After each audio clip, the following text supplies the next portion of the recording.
Adani power को discuss कर लेते हैं। और भाई कुछ लोग काफ़ी सारे लोग कमेंट्स कर रहे हैं कि सर आपने कहा था होल्ड कर लिया हमने अडानी पावर, तब से गिरता जा रहा है, हमारा लॉस बढ़ते जा रहा है। तो देखो ऐसा, देखो मैंने कहा था आपको कि भाई होल्ड करो, ऐसा मैंने अडानी पावर के लिए नहीं, अडानी गैस के लिए भी कहा था, अडानी ट्रांसमिशन में भी कहा था, अडानी पोर्ट में भी कहा था, और जो भी अडानी के स्टॉक है सब में कहा था। काफ़ी ज़्यादा गिर गए थे, उसके बाद मैंने कहा था आपको होल्ड रखना है। ये चीज़ें चलती रहती हैं, न्यूज़ आती रहती हैं, नेगेटिव न्यूज़ आती रहती हैं, आपको बस घबराना नहीं है। और अब अडानी ट्रांसमिशन, अडानी गैस में 5-5% के सर्किट लगे हुए हैं, तो इसका मतलब ये नहीं कि मैंने कह दिया था तो इनमें सर्किट लग गए। और देखो कुछ चीज़ें हमारे हाथ में नहीं होती। अडानी पावर का सपोर्ट काफ़ी अच्छा था, 102, 92 भी काफ़ी अच्छा सपोर्ट था। लेकिन देखो कुछ चीज़ें मेरे हाथ में नहीं है। अब वो जो न्यूज़ आ गई उसमें क्या कहते हैं, डी लिस्ट वाली जो न्यूज आई थी, उसमें अब भाई कितनी सच्चाई थी, ना तो भाई ना वो हिंदुस्तान टाइम्स वाले उन्होंने क्लियर किया, ना लाइव मिनट ने किया, ना तो कोई अडानी की तरफ से कोई किसी ने क्लेरिफाई किया कहीं से भी। वो न्यूज़ तो छप गई लेकिन उसका कोई क्लेरिफिकेशन नहीं आया। अब ऐसे में क्या होता है भाई, कोई भी स्टॉक गिर सकता है। इसको तो देखो अपने हाथ में होता नहीं है, ना तो मेरे हाथ में है ना आप लोगों के हाथ में है। ऐसी न्यूज आ जाती है तो भाई गिर ही जाते हैं स्टॉक जनरली। उससे पहले ही आपने देखा होगा जब ये अडानी के स्टॉक 100 150 पावर 150 के आसपास था और ये सारे स्टॉक्स भी ऊपर थे, तो सुचिता दलाल ने जब ट्वीट किया था। और उसके अलावा भाई वो एक खबर भी आई थी, वो खबर छपी थी कि भाई 3 अकाउंट फ्रीज कर दिए। तो आपने देखा था किस तरीके से भाई सारे ही जो शेयर थे वो लगातार उनमें गिरावट आई थी, और उस दिन तो भयंकर गिरावट आई थी। तो अगर इस तरीके से वो कोई भी स्टॉक हो, अडानी का स्टॉक ना हो, इवन अगर आप रिलायंस का स्टॉक है, इवन चाहे टाटा का स्टॉक हो, चाहे किसी का भी स्टॉक हो, अगर इस तरीके की कोई न्यूज आएगी तो भाई उसमें उससे उससे बचना तो मुश्किल है। ऐसा तो भाई कभी भी कहीं पे भी हो सकता है। इस तरीके की न्यूज में भाई अब किसी को नहीं पता फ्यूचर में क्या होने वाला है या क्या न्यूज आ सकती है, उस पर तो देखो किसी का बस नहीं है।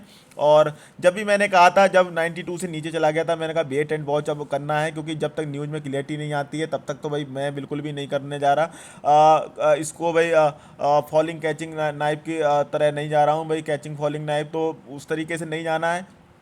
लॉस दिख रहा है कोई बात नहीं, जब तक न्यूज़ में क्लैरिटी नहीं आती तब तक भाई बने रहिए। और जब भाई अगर मान लो अभी चलो एक एग्जांपल दे देते हैं, मान लो अभी अडानी गैस ही है, मान लो इसमें कोई रूमर्स ही आ जाए, कल को कोई रूमर्स आ जाए कि भाई इसकी डीलिस्टिंग हो रही है 500 रुपये पे, तो क्या भाई इस स्टॉक में गिरावट नहीं आएगी? आएगी, पक्का गिरावट आएगी।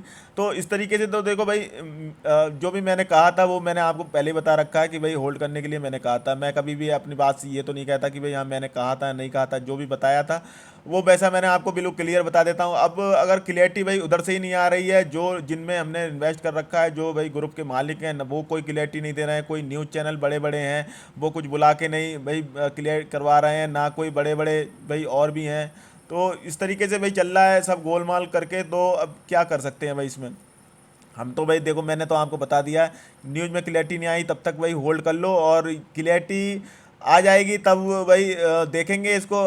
अब अगर भाग भी जाएगा तो कोई बात नहीं, ऊपर के प्राइस में एवरेज कर सकते हैं, कोई दिक्कत वाली बात नहीं, लेकिन क्लियरिटी तो आए। और अगर क्लियरिटी नहीं आती है तो भाई उसमें फिर पैसे फंसाने से कोई फ़ायदा नहीं। अभी जितना लॉस हो रहा है उससे ज़्यादा और हो सकता है अगर आप भाई एवरेजिंग करते रहोगे। कब तक एवरेजिंग करोगे? कोई टाइम तो होता है ना एवरेजिंग करने का। ऐसा थोड़ी ना कि मान लो वो यस बैंक की तरह 10 रुपये चले जाए, 300 रुपये से आप एवरेजिंग करते रहो, इस तरीके से नहीं होता है। ठीक है, अगर ये न्यूज़ फेक तो है ही, लेकिन अब जो रूमर्स थे उनमें भी कोई क्लियर क्लियर तो था नहीं।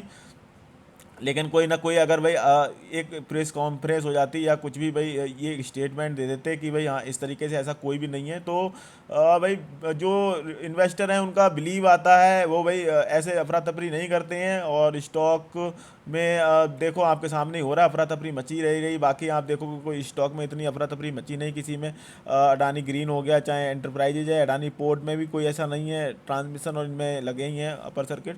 तो देखो मैंने अपना व्यू बता दिया है अडानी पावर में कि भाई देखो मुझे पता है लॉस तो हो रहा है तो बुरा तो लगता ही है। देखो आफ्टर ऑल सबका मेहनत का पैसा लगा है, तो मेहनत का पैसा आया भाई, नीचे जाएगा तो बुरा तो लगेगा ही। तो इसलिए तो मैं कहता हूँ कि भाई लॉस बुक नहीं करो, वेट कर लो।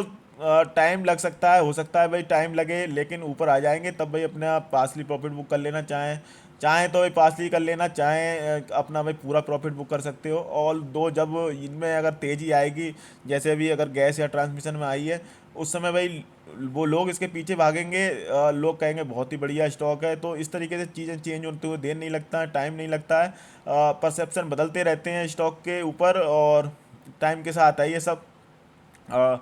जब ये 150-60 के आसपास हुआ करता था, तब भाई परसेप्शन अलग था लोगों का, अब परसेप्शन चेंज हो गया है। तो ऐसा नहीं करना है भाई। अच्छे इनके प्रोजेक्ट हैं इनके पास में, अच्छे अभी क्वार्टरली के रिजल्ट भी आए थे। दिक्कत बस क्या आ रही है, अब न्यूज जो आ गई थी वही दिक्कत है कि भाई कोई डीलिस्टिंग की न्यूज आपको पता ही है वो आ रखी है। उसमें क्लियरिफाई भी है नहीं, कोई क्लियरिटी भी है नहीं। तो यही है, जब तक न्यूज़ क्लियर नहीं होती तब तक तो भाई वेट एंड वॉच है। और बाकी वीडियो को दोस्तों के साथ शेयर भी कर देना, और चैनल पे नया तो चैनल को सब्सक्राइब कर देना। जय हिंद दोस्तों।